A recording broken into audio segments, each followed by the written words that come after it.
নমস্কার, 7 নিউজ নেটওয়ার্কে আপনাদের স্বাগত। নারীর মর্যাদা রক্ষার দাবিতে 9 ডিসেম্বর কোচবিহার থেকে শুরু হয়েছে অঙ্গীকার যাত্রা। এদিন অঙ্গীকার যাত্রা বারাসতে পৌঁছানোর পর বারাসতের মিলনী ময়দানে অঙ্গীকার সমাবেশ অনুষ্ঠিত হয়, যেখানে উপস্থিত ছিলেন অভয়ার বাবা মা। সমাবেশে বক্তব্য রাখবার পর সাংবাদিকদের মুখোমুখি হয়ে মেয়ের মৃত্যুর তদন্ত নিয়ে ফের বিস্ফোরক দাবি জানালেন অভয়ার মা।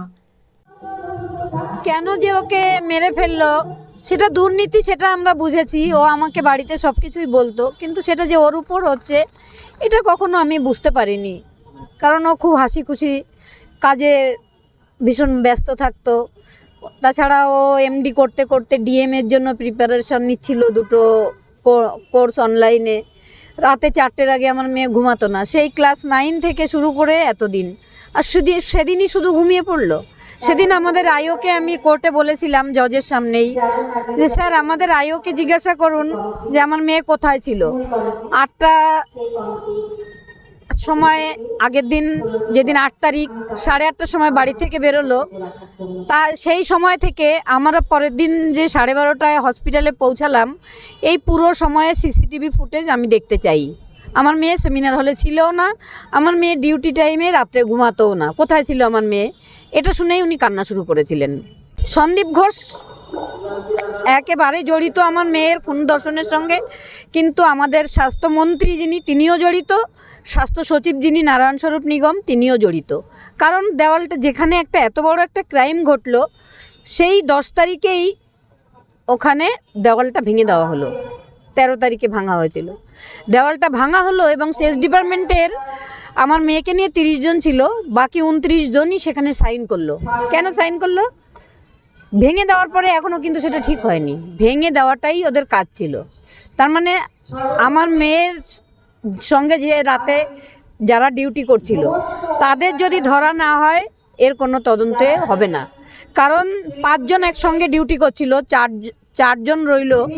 একজনকে হসপিটালের ভেতরে মেরে খুন করে, ধর্ষণ করে সে পালিয়ে চলে গেল, কেউ কিচ্ছু জানতে পারলো না। এটা একেবারেই অসম্ভব, বিশেষ করে আরজি কর হসপিটালে। এত জনবহুল হসপিটাল, আর সেমিনার হলটা এমন জায়গায়, সেখানে কেউ জানবে না, একজন বাইরের থেকে এসে ঢুকে চলে যাবে করে। এটা কখনো অসম্ভব।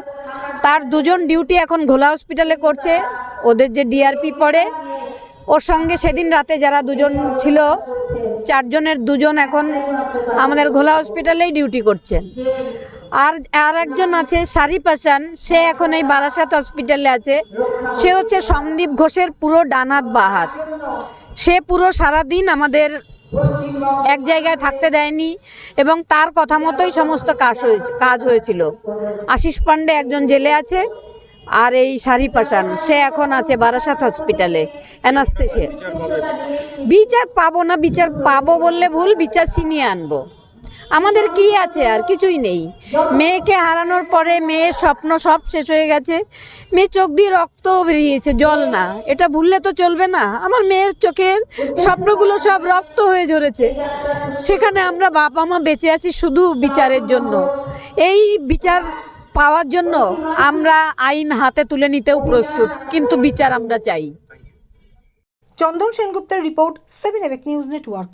আরও বিভিন্ন খবরের আপডেট জানতে হলে অবশ্যই সাবস্ক্রাইব করুন 7 নিউজ নেটওয়ার্ক চ্যানেলটি, কারণ আপনাদের একটা সাবস্ক্রিপশন আমাদের কাছে অত্যন্ত মূল্যবান। পাশাপাশি অবশ্যই ফলো করুন আমাদের হোয়াটসঅ্যাপ চ্যানেলটিও। জয় হিন্দ।